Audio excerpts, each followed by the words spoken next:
जैसे ही ईशा को ये पता चलता है कि बिया ने सूरज को भी अपने साथ स्विट्जरलैंड ले जाने का पूरा प्लान बना लिया है, उसी पल ईशा का सब्र जवाब दे देता है। अब उसके लिए चुप रहना नामुमकिन हो जाता है। वो सीधे सूरज के सामने खड़ी होकर बिना किसी डर के साफ और दो टूक शब्दों में कह देती है कि उसे किसी का बॉडीगार्ड बनकर विदेश जाने की कोई जरूरत नहीं है। ईशा सूरज को समझाने की पूरी कोशिश करती है। वो उसे ये एहसास दिलाती है कि ये ट्रिप बिया और गुलाब सिंह की निजी जिंदगी से जुड़ी हुई है और उसमें किसी तीसरे इंसान की मौजूदगी हालात को और भी ज्यादा बिगाड़ सकती है। ईशा की आवाज में चिंता भी है, डर भी है और वो सच्चाई भी, जिसे वो अब तक अपने दिल में दबाई बैठी थी।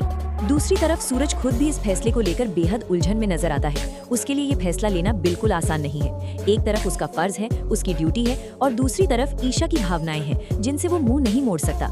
यही वो पल होता है जब पहली बार ईशा अपने दिल की बात खुलकर कह देती है। वो स्वीकार करती है कि वो हर दिन सूरज को खोने के डर से अंदर ही अंदर टूट रही है। उसका डर, उसकी बेचैनी और उसका प्यार, सब कुछ उसकी आंखों और शब्दों में साफ झलकने लगता है। उधर जैसे ही बिया को ईशा के इस फैसले की खबर मिलती है, वो पूरी तरह चौंक जाती है।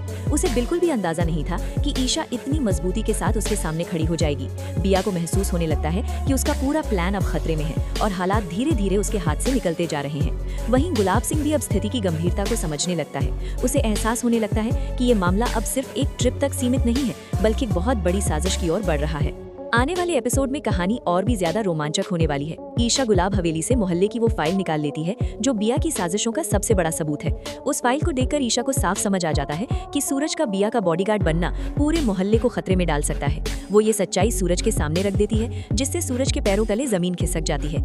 इसी बीच ईशा ये भी जान जाती है कि सूरज मजबूरी में बिया के एग्रीमेंट पर साइन कर चुका है। ये सच ईशा के दिल को पूरी तरह तोड़ देता है, क्योंकि वो कभी नहीं चाहती थी कि सूरज बिया के जाल में फंसे। वहीं दूसरी तरफ बिया मोहल्ले वालों के सामने खुद को मसीहा साबित करने में लगी रहती है। वो दावा करती है कि उसी ने स्टे ऑर्डर लेकर सबके घर बचाए हैं। लेकिन सवाल अब ये है, क्या ईशा बिया की इस झूठी दरियादिली का पर्दाफाश कर पाएगी? क्या सूरज ईशा का साथ चुनेगा या फिर मजबूरी में स्विट्जरलैंड जाने का फैसला करेगा? और क्या ईशा का ये कदम पूरे खेल को पूरी तरह पलट देगा? आने वाले एपिसोड में ड्रामा, इमोशन और धमाका सब कुछ डबल होने वाला है।